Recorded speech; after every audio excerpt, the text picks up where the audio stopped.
Pinangunahan ni Defense Secretary Volter Gasmin ang launching kick-off ceremony ng Defense Acquisition System Assessment na dinaluhan ng mga tataas na opisyalis ng Armed Forces of the Philippines sa pangunguna ng AFP Chief of Staff Lieutenant General Jesse De Leosa.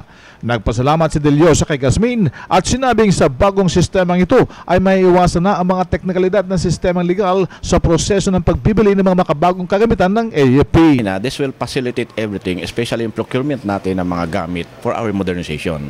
Napakaganda nito. At least may integrate natin lahat dito, makapag-focus tayo, ano yung mga kailangan natin talaga dito, at kung paano natin bibilihin ang mga gamit na ito. Paano nyo babalansin yung mga priorities ng Navy, ng Army at saka ng Air Force?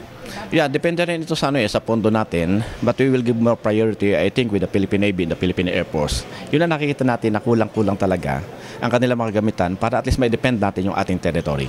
Sa kanyang talumpati, sinabi naman ni Defense Secretary Volter Gasmin na ang kanilang main responsibility ay ang mai-deliver ang nakahanay na 138 proyekto para sa AFP.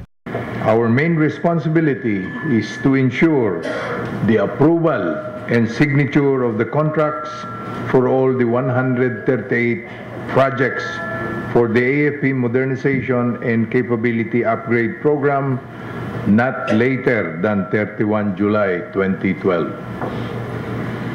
The common task at hand that we have courageously assumed lies on the brink of proximate impossibility.